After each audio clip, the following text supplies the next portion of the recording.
welcome back to another hunting video. Today we are bringing you a video from South Africa. This is from our second safari, and we're so excited to share it with you. Absolutely one of our favorite places to be. We started this trip off well before our departure date by preparing in many different ways, packing, and I think I spent more time packing gear than anything else, but we were just super excited and ready to see our friends.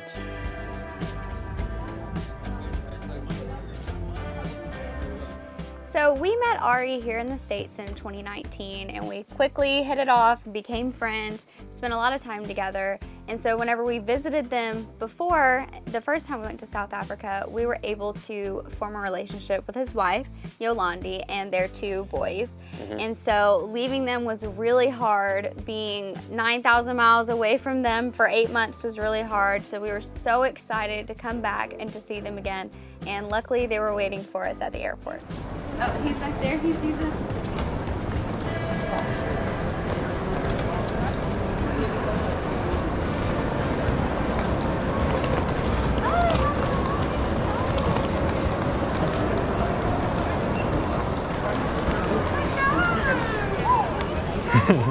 Hey, Ari. Good to see you. Made it safe? Hey, buddy. Hi. I like that hat. Glad to see you guys. How are you Hey. doing? It's so good to see you guys. Whew, it's been a long travel. You guys want to go to the restroom quickly or? I just went, do you need I'm good. You're good? Let's get the heck out of here. Maybe take that one for you.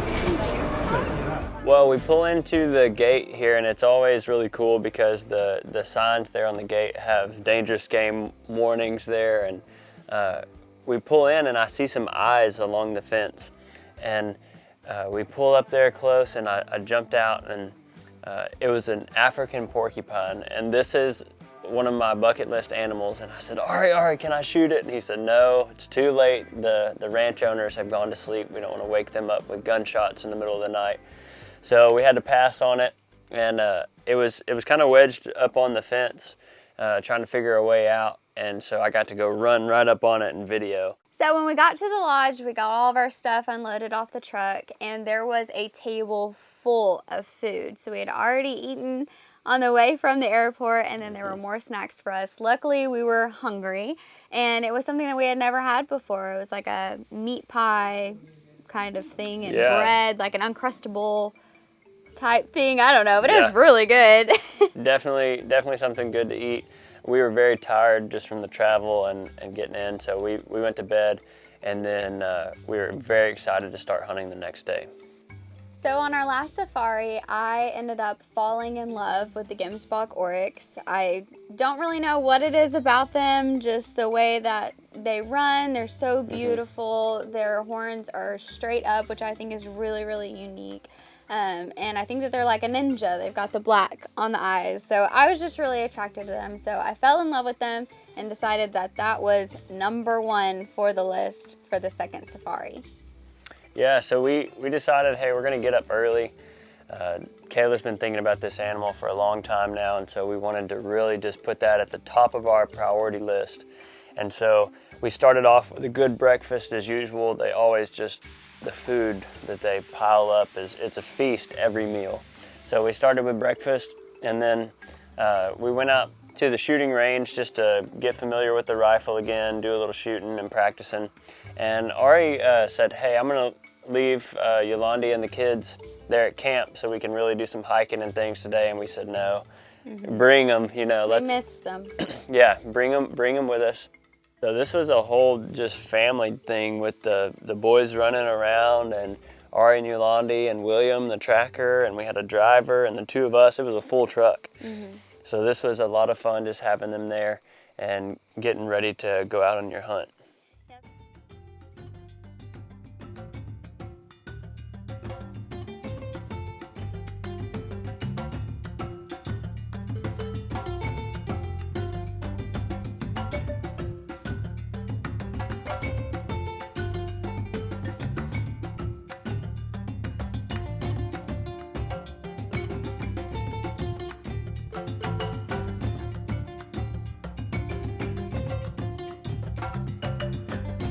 So we took off from the range chasing Kayla's Gemsbok And we weren't seeing those, but we were seeing all sorts of game.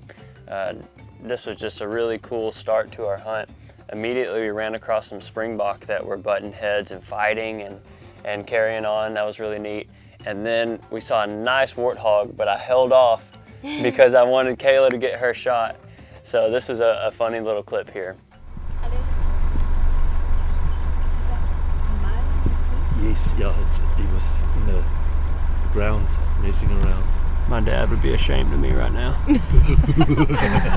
Not taking You mean you let that pig go? The purpose of this whole ordeal was for me to practice with the gun. Of course, Jason did a little bit of practicing, but really it was for me to get this Gemsbok Oryx because he was #1 on the list.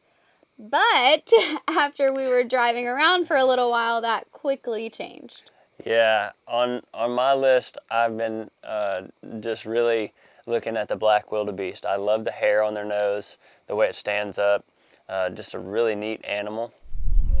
Whenever you're riding around looking at these black wildebeest, it looks like it would be grocery shopping out there because you'll look out and see 100 of these things in the field. But this is different from what I'm used to because these animals use distance for their advantage. So they would get out in these fields so that they could see you coming. And I thought, well, they're stupid, you know, they're just standing in the field. I thought it would be the easiest thing. Well, we start after these black wildebeest and they're too far out for a shot. And every time that we try and get close, they're in the open. So it makes us get in the open where they can run from us every time. So we got behind a big rock pile and waited as Ari went up to check and see what was going on the other side. Probably put the sandbag on that rock. Could put the sandbag on that big rock. Let me just see if they're still there.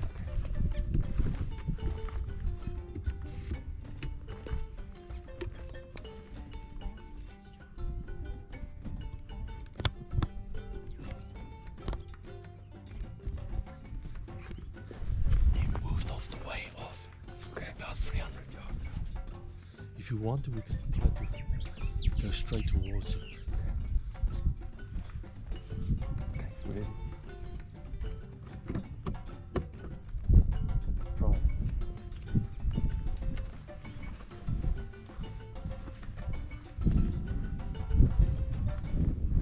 So we tried an approach on these wildebeest, just going straight at them through the field. They wouldn't put up with it. Quickly they ran away. And so we called in the safari truck to come pick us up. Well, Ari had another trick in his sleeve. He drove us way around the trees, and we actually launched the drone up to get a look at these wildebeest and kind of see how they were going to stage in the field. And then we made an approach from the other side of them, basically. And we went so far around, I didn't even know where we were at. This was just a game plan that I understood once we got there, but didn't understand as we were doing it. I never know where we're at. That is true. That's the truth.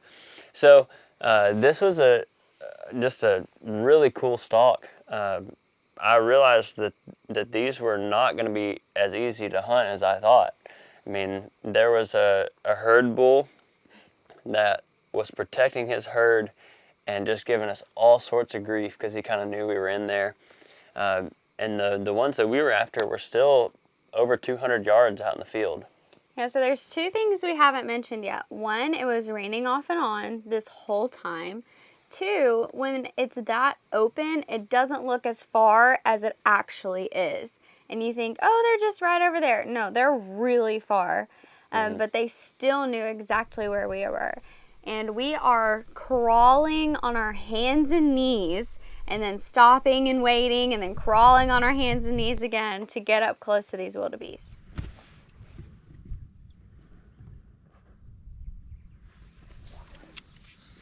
This herd is moving towards us now. I just want to see that other bull inside. Okay. Maybe we're lucky.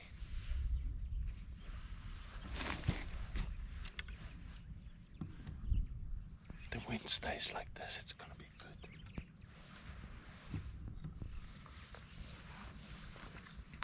Just hold that. I just want to move a little bit. There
finally, Ari gets us, you know, basically belly crawled up to this tree where we could brace, and I had a decent shot on the wildebeest we were looking at. Then we had some trouble.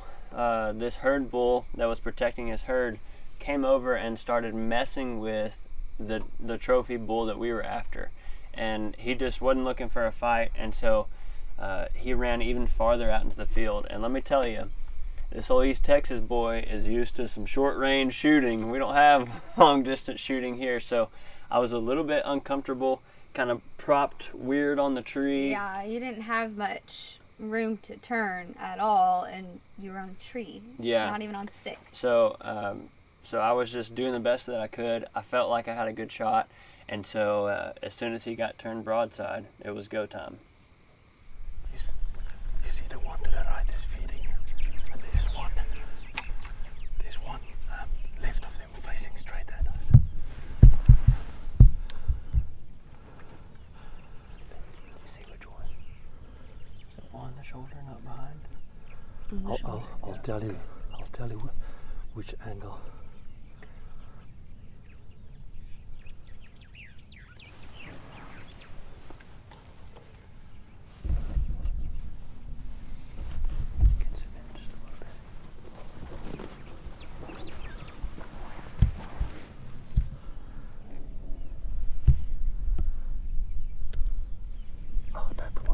Is beautiful. Standing beautiful. Yeah. That other one. Okay, come on, Dan.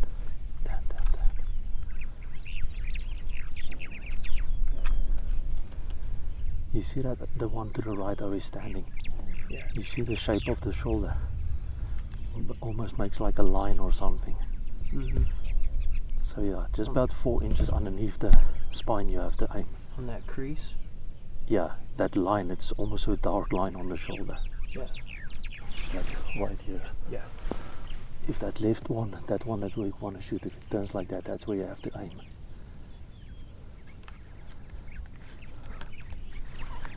Oh yeah, now this one is coming in there. That second one. Come on. Stupid. Okay, there he's turning. He's broadside. Oh yeah. Running away? Yeah. Okay, No, the one we he's going want to is the to the right. Way right.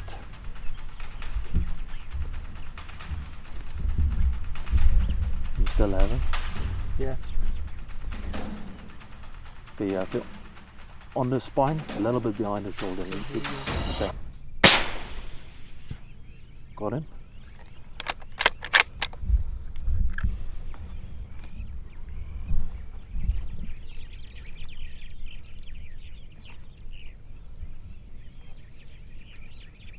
Is he in the front of that pack? Yes.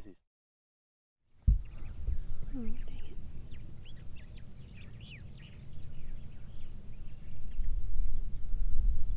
Yeah, okay, that's good. That's good. That's very good. The rain started right as we were getting ready to take our second shot at this wildebeest. I would have loved to get this on film, but I was just scared of my camera getting wet, so I told Kayla, I said, run for the truck. And Ari radioed them in, said, come get her. Yeah, luckily I've been working out, so I put that camera under my shirt and just ran. And there's warthog holes everywhere, and it was very interesting. Yeah, so she ran for the truck. Ari and I hightailed it up into the field, and we were luckily able to get another shot on this wildebeest. Very, very tough animals. This thing just sucked up 308 rounds like it didn't even care. Yeah. And so thank goodness we were able to get another shot at him and knock him down. So I couldn't have been happier about this. This was a great animal, and even though it wasn't the one we were looking for on the first day, old Jason on the board. That looks like it's done.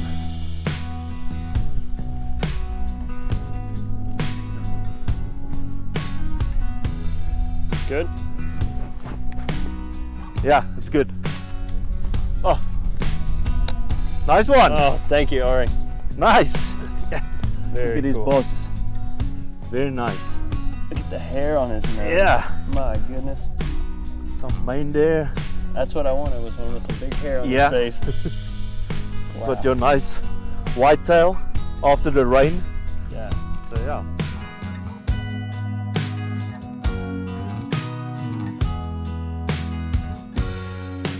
With our trophy down for the day, we went back and just kicked up around a campfire, and the staff there just made an excellent meal for us. We had more food than we could handle, and it was time for a good night's sleep. So we've got another hunt coming up, so you guys stay tuned to our YouTube channel or our Facebook page, and we'll get that posted up.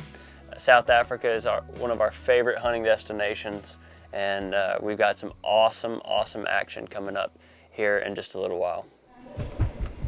This is the most important part of the whole thing. Papa gaan bid. Dank Here vir die wonderlike dag wat U ons gee. Dankie vir die kos wat U ons voorsit. Seën op jou hande voorberei. Amen.